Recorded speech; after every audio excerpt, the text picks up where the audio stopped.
Hey, everyone. Glad to have you back. Thanks for tuning in. Today, I've got a fresh story to tell, so let's jump right in. I used to believe we were happy, not the kind of happiness built on grand gestures or constant excitement, but the steady, lasting kind that grows stronger over time. Emily and I had been together for 8 years, 5 of those as husband and wife.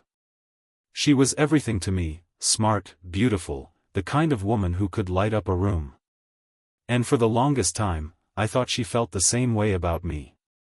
Then came the night that changed everything. It started off so normal, so unremarkable. We were at a party hosted by a mutual friend, celebrating his promotion to a senior role at some tech company. The drinks were flowing, music thumped through the speakers, and laughter filled the air. Emily thrived in that environment, effortlessly working the room, chatting and laughing with everyone. Me? I played my usual role, the quiet observer, nursing my drink, happy just to watch her shine. As the night went on, Emily drank more than usual.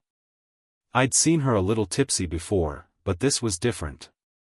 Her words started slurring, and she rambled. Some things didn't make sense, while others made way too much sense. At first, it was just small digs, hidden under the guise of jokes. Snide remarks about my routine, how I never took risks, how predictable I'd become. Each comment stung, but I brushed them off. She was drunk. People say things they don't mean when they're drunk, right? I was helping her into the car when she said it. She let out a bitter laugh, her voice sharp with something I couldn't quite place, and muttered, "I don't even know why I married you. I'm not attracted to you anymore." Everything stopped. My body froze, one hand gripping the car door, the other steadying her. "What did you just say?" I asked, my voice barely more than a whisper. She swayed slightly, looking right at me, her words sluggish but painfully clear. "You heard me. You're boring. You don't excite me anymore. God, I've tried, but it's just not there." The drive home was suffocating in its silence. The only sounds were the steady hum of the engine and the occasional sniffle from her as the alcohol made her emotional. My hands clenched the steering wheel so tightly they ached. Her words replayed in my mind on an endless loop, each repetition cutting deeper than the last. When we got home, I helped her to bed. She practically collapsed onto the mattress, mumbling nonsense before passing out within seconds. I just stood there, staring at her, this woman I thought I knew, the one I had built my entire world around. But it wasn't just her lack of attraction that gutted me, it was the way she said it. The sheer disdain in her voice. The way she made me feel like nothing. Had I been blind to this all along? Were there signs I missed? Had she been feeling this way for months? Years? Or was it just the alcohol talking? And then came the final blow. As I reached down to pull the blanket over her, she mumbled something barely audible. I shouldn't have kissed him. I froze. Every nerve in my body went cold. It wasn't just that she wasn't attracted to me anymore, she had been unfaithful. That was the moment I knew I couldn't stay. The betrayal was too much. The pain too raw. My love for Emily had been unshakable, unwavering, but with just a few drunken words, she had shattered it completely. I couldn't bear to look at her, couldn't imagine waking up beside her and pretending things were okay. So I started packing, not in anger, not in a hurry, just methodically. I took only what I needed, some clothes, my laptop, a little cash. I wasn't leaving a trail. By the time the first light of morning slipped through the blinds, my decision was final. I stood by the door, suitcase in hand. Emily stirred in bed, shifting slightly, still lost in sleep. I hesitated for a second, torn between the instinct to confront her and the overwhelming urge to disappear. In the end, I walked out without a word. The soft click of the door behind me wasn't just the sound of leaving, it was the closing of a chapter, the end of the life I had built, and the uncertain start of something new. As I drove through the quiet streets, a storm of emotions swirled inside me: anger, pain, betrayal, but underneath it all was a strange sense of clarity. Emily would wake up to an empty house, and she wouldn't have to ask why. She'd know. And that was just the beginning of the fallout she would have to face for what she had done.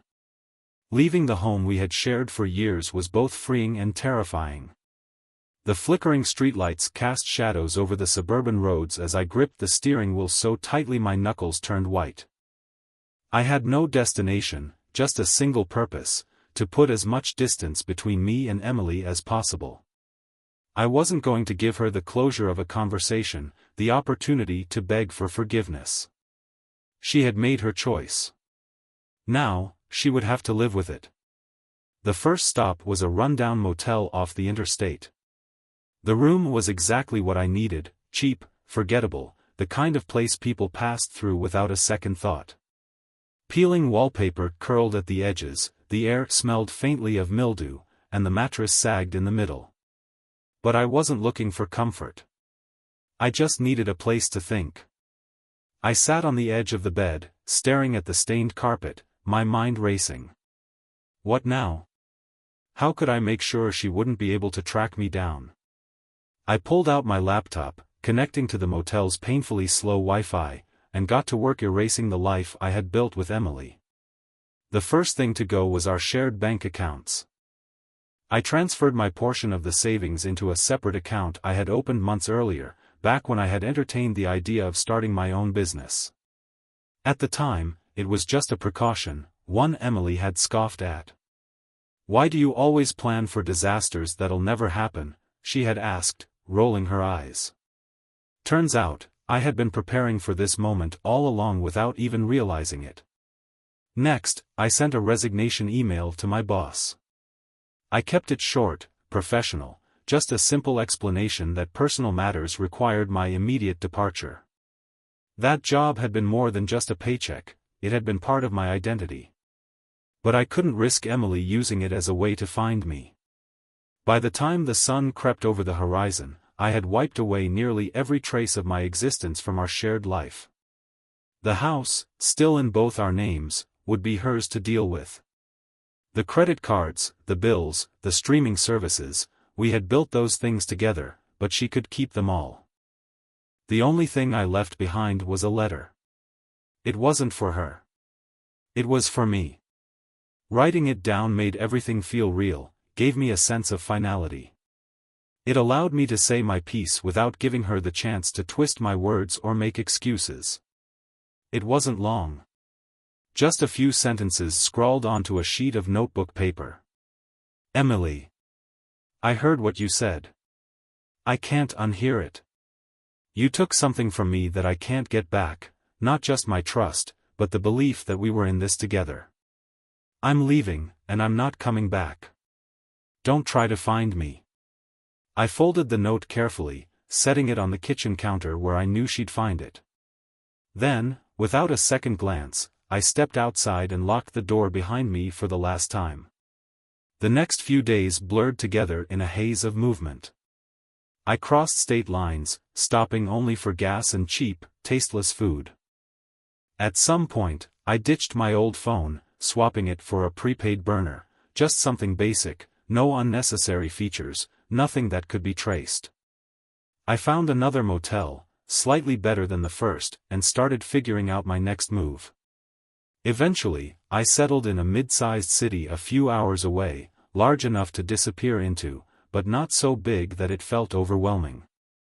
I rented a small studio apartment, paid 3 months' rent up front, and started piecing together a new existence. It wasn't much, but it was mine. Every now and then, I imagined Emily waking up to the emptiness of our house. The silence. The absence of me. I pictured her standing in the kitchen, staring at that letter, the weight of her own words crashing down on her. She had no one to blame but herself. A part of me wanted to pick up the phone, to hear her voice, to listen to her reaction when she realized I was really gone. But I didn't. I couldn't. I refused to give her the satisfaction of knowing I still cared enough to listen. Instead, I did what I had to do. I built an impenetrable wall between my old life and the one I was trying to create. I wiped out my social media presence, deactivated my email, and ignored the occasional calls from unfamiliar numbers. I knew who it was. Either Emily or someone she had roped into tracking me down. Each time the phone rang and I let it go unanswered, it felt like a victory. A small but powerful reminder that I was finally in control. Starting over wasn't easy. I missed my friends, my daily routines, even the tiny, seemingly meaningless details, like the way the morning light used to pour into the kitchen, casting soft golden streaks across the countertops. But every time nostalgia threatened to pull me back, I forced myself to remember. I'm not attracted to you anymore. Her voice, so flat, so bitter. The way she said it. The casual cruelty of her confession. And then, the final nail in the coffin, the kiss. She hadn't just wounded me. She had taken something sacred, something we had built together, and tossed it aside like it meant nothing. By the end of that first week, my resolve had hardened. Leaving wasn't enough. She had to feel this. She had to know what it meant to lose everything. To wake up one morning and realize the person she thought would always be there was gone, for good. Disappearing wasn't enough. I needed to make sure she felt the weight of what she had done. As I sat in the middle of my near-empty apartment, staring at the blank walls, a plan started to form. She was going to understand. She was going to suffer just like I was suffering now. Emily woke up with a throbbing headache, her mouth dry, her body heavy with exhaustion. The first thing she noticed was the silence. Normally, by this time, she'd hear the faint clatter of dishes in the kitchen, the low hum of the coffee maker, the sound of my fingers tapping against my phone as I scrolled through the news. But today, there was nothing. Just an unnatural stillness that felt wrong. She groaned, rolling onto her side, squinting at the glowing red numbers on the alarm clock. 10:47 a.m. Late, even for a Saturday morning hangover. Pushing herself up, she swung her legs over the bed and shuffled into the hallway, her voice groggy as she called out. "James? You here?" Silence. A tiny seed of unease took root in her chest, growing with each empty room she passed. By the time she reached the kitchen, the feeling had twisted into something darker, heavier. The space was spotless. No steaming coffee, no dirty mugs in the sink, no lingering scent of breakfast. And then, she saw it. A folded piece of paper on the counter, her name scrawled across the top in handwriting she knew like the back of her hand, except now, it looked different. Sharper. Colder. She reached for it, her fingers trembling as she unfolded the page. Her eyes skimmed over the words once.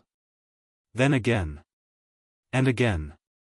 It took a moment for it to sink in. Emily. I heard what you said. I can't unhear it. You took something from me that I can't get back, not just my trust, but the belief that we were in this together. I'm leaving, and I'm not coming back. Don't try to find me.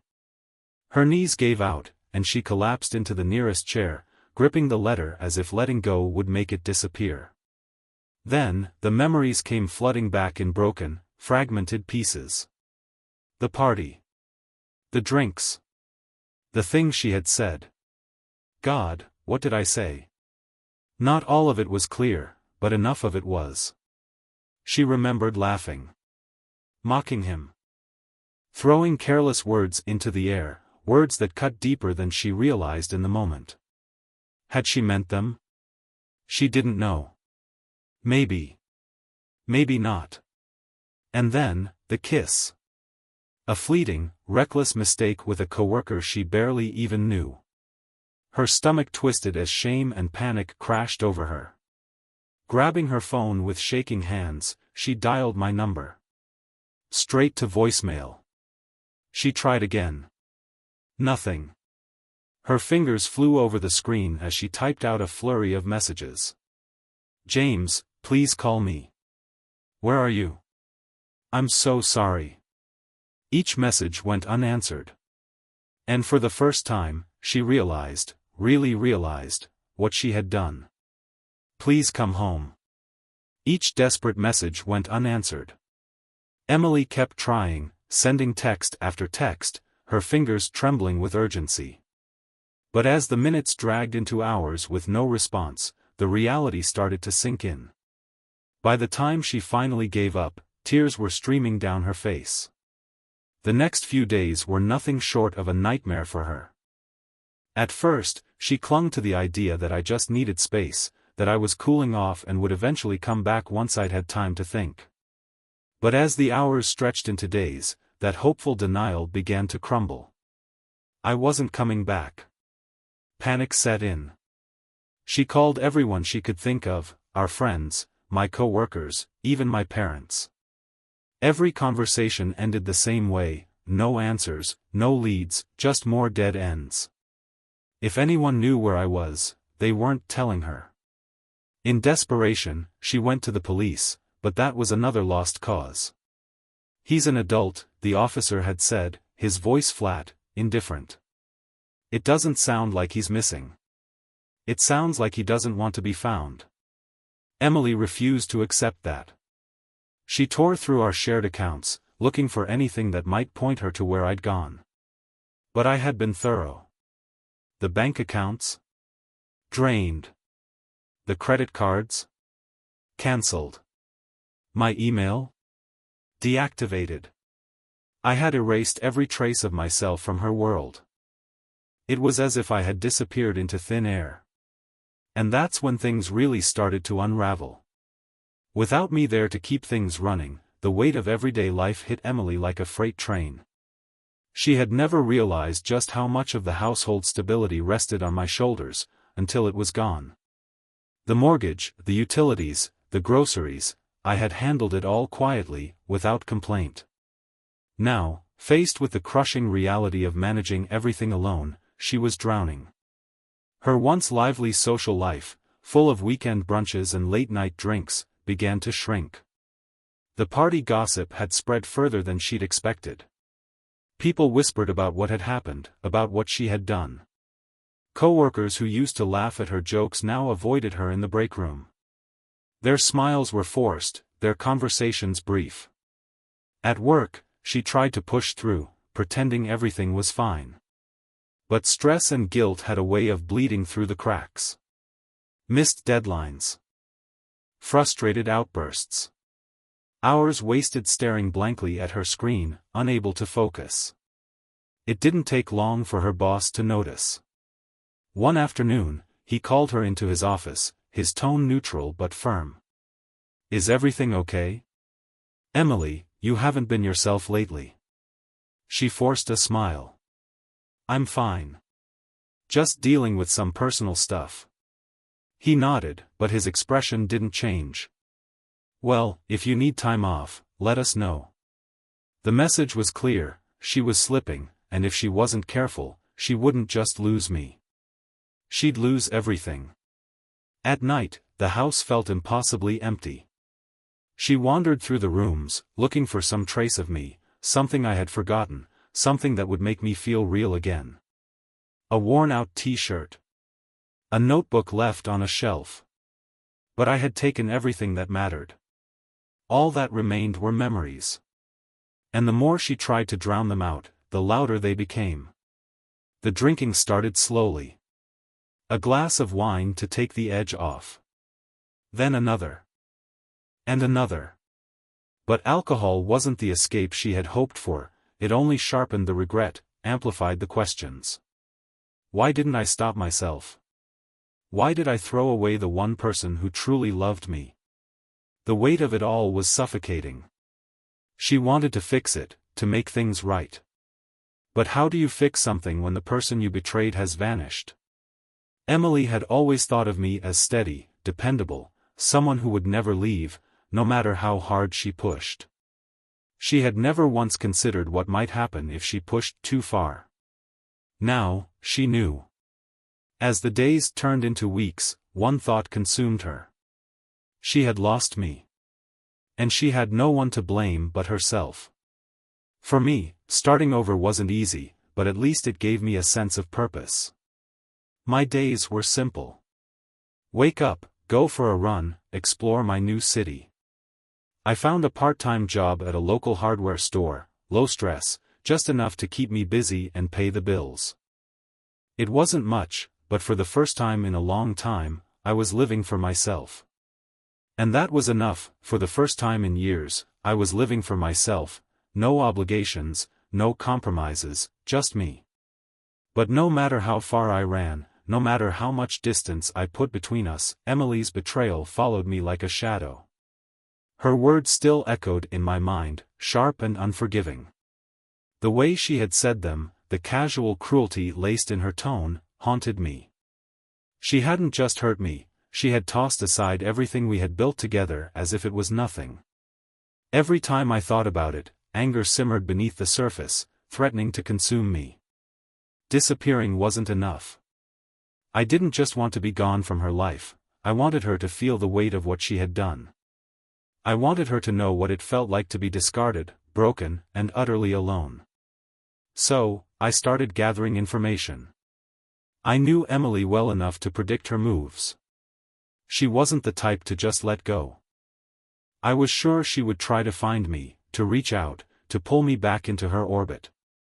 I needed to stay one step ahead. I created a fake social media account, slipping unnoticed into her online world. She hadn't bothered making her profiles private, which made it easy to track her posts and piece together the unraveling state of her life. It didn't take long to confirm what I had suspected. Her once lively feed had become sparse, her posts erratic, each one tinged with desperation. A photo of an empty coffee mug with the caption, "Mornings aren't the same without you."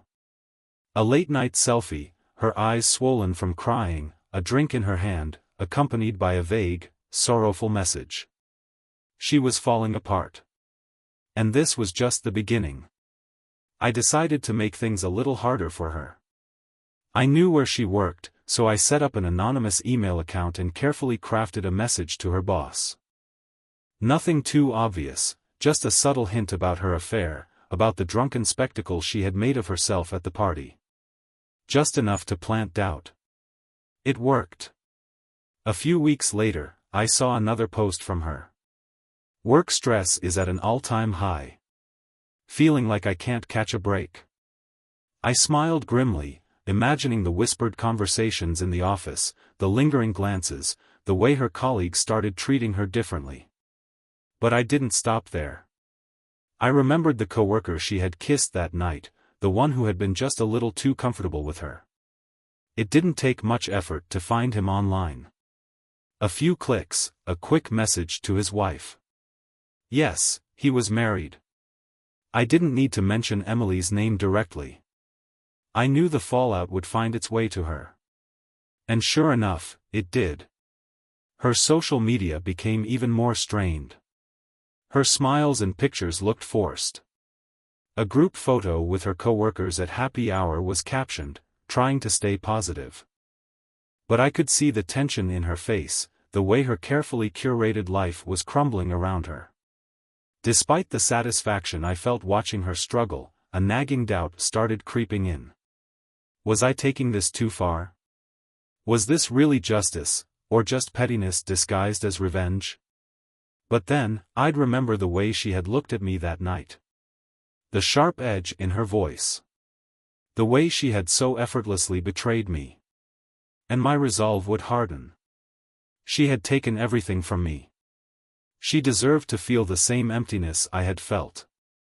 One evening, an email landed in my inbox from a name I hadn't seen in a long time. Chris. I hadn't spoken to anyone from my old life since I left, so seeing his name was a shock. The message was short. "James, Emily's been asking around about you. She's not doing well. I don't know what happened between you two, but I thought you should know." I stared at the screen for a long time. Part of me wanted to reply, to tell him everything. To lay it all out, what she had done, the betrayal, the way she had destroyed me. But what was the point? Explaining my side of the story wouldn't change anything. It wouldn't undo the pain. Instead, I doubled down. I created another anonymous account and started sending messages directly to her.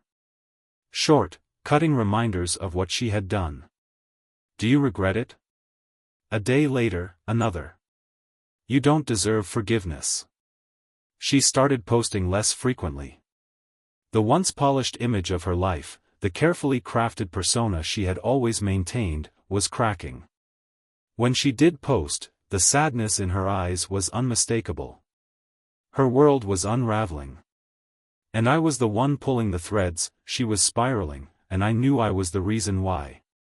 But even as I watched her life crumble from a distance, something about it felt incomplete. Seeing Emily struggle, watching her social world fracture, knowing she was drowning in regret, it should have been enough.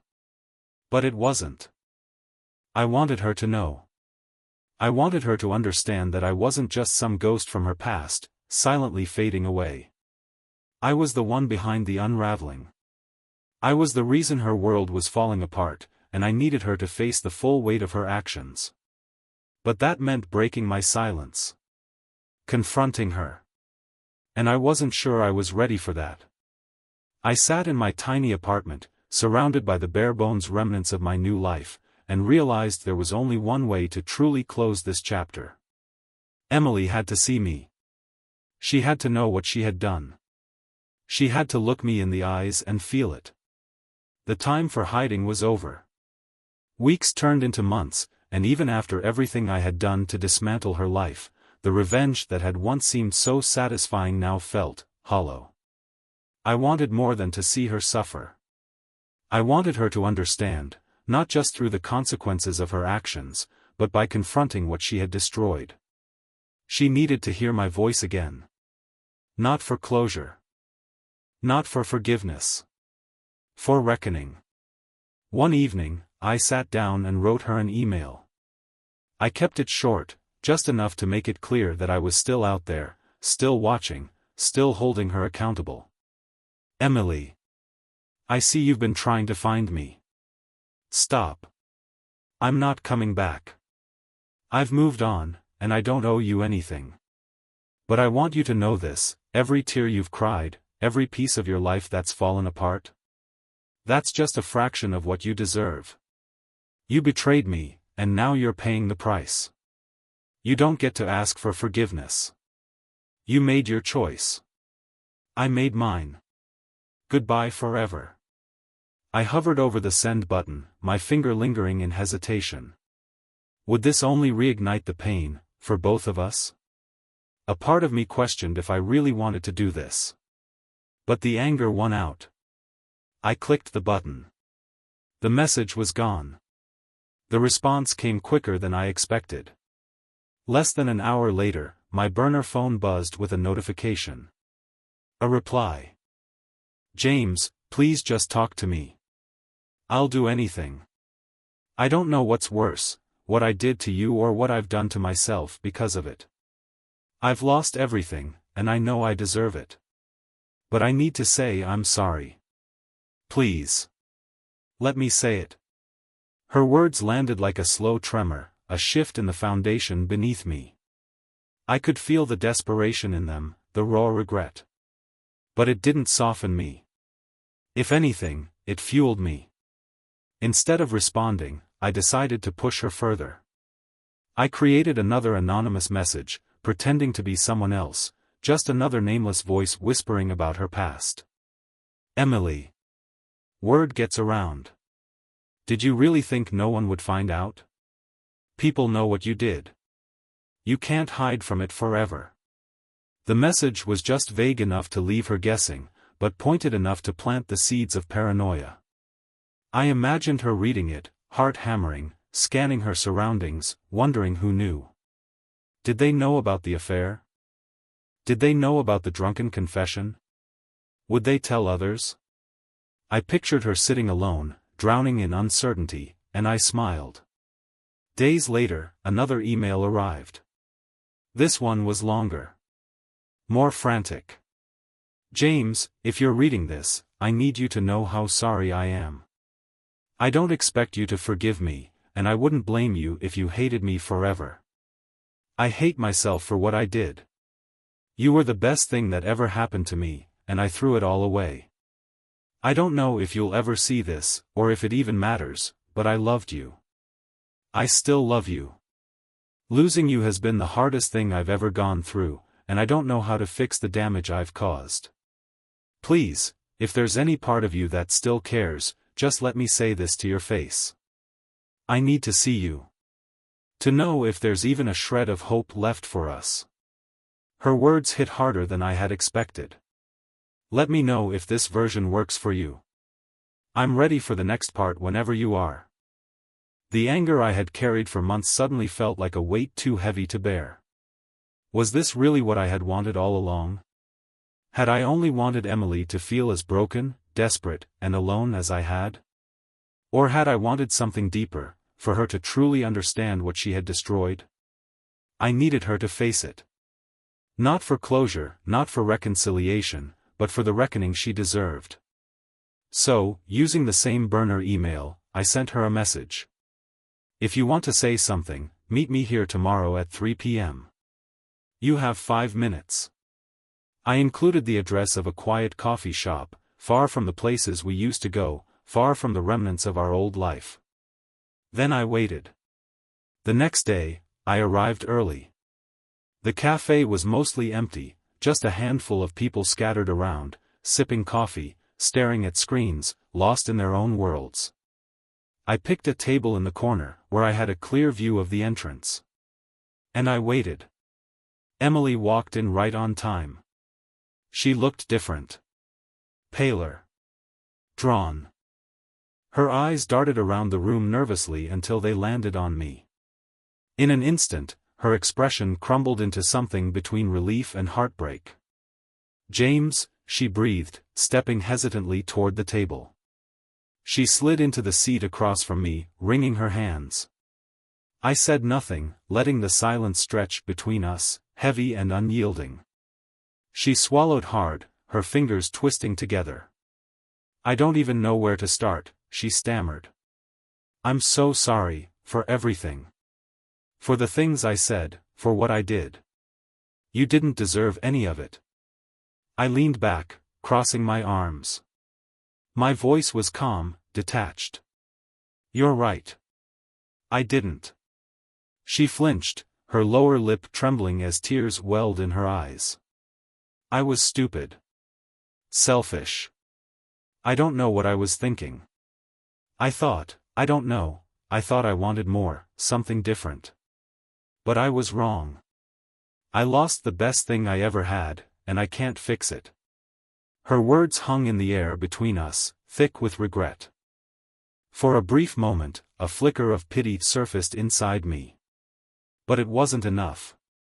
"Emily," I said finally, my voice steady, cold. "Do you have any idea what it feels like to hear the person you love tell you they don't want you anymore? To find out they betrayed you in the worst way possible?" She inhaled sharply, her face crumpling as tears spilled down her cheeks. "I know," she whispered. "I know, and I'll regret it every day for the rest of my life." I stood up, pushing my chair back. "Good. You should." And with that, I walked out. I didn't turn around. I didn't wait for another apology, another excuse. I left her sitting there, shattered and alone, just like she had left me. As I stepped out onto the sidewalk, I expected to feel relief.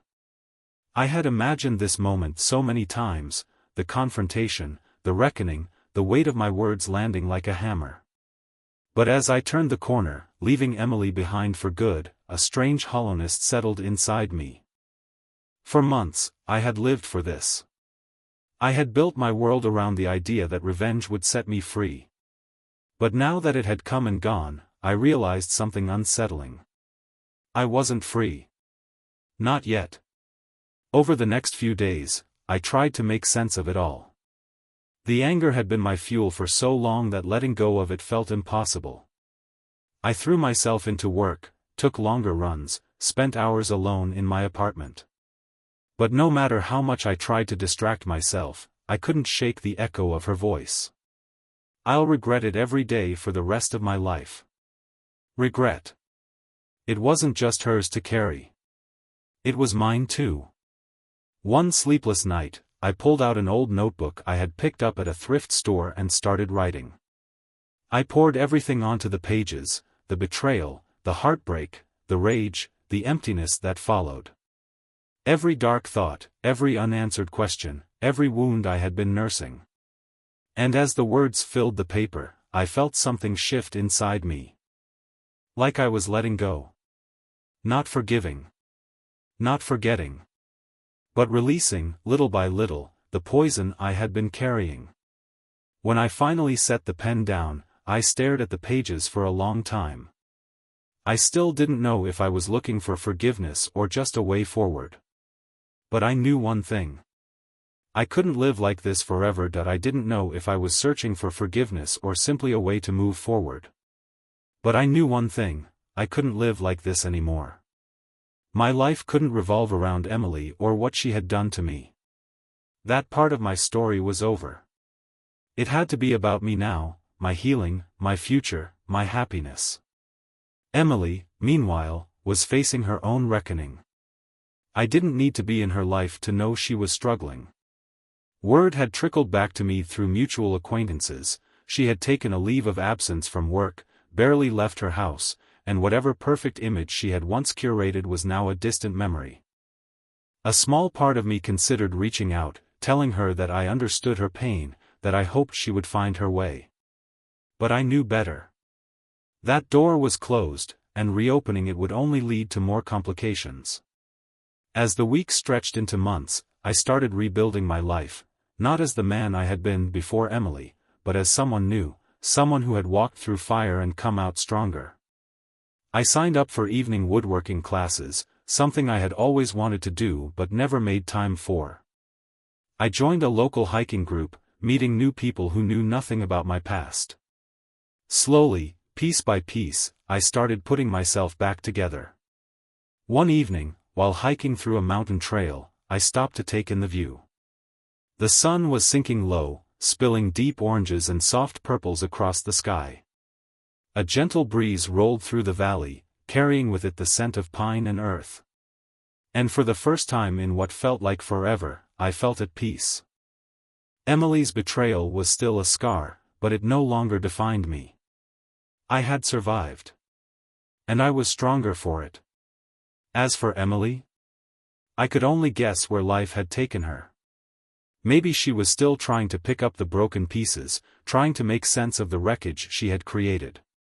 Maybe she had found redemption, or maybe she was still lost in regret. I would never know. And that was okay. Life doesn't always wrap up neatly. People hurt each other. They make mistakes. They carry their scars in different ways. But what I had learned was that healing doesn't come from revenge. It doesn't even come from closure. It comes from letting go.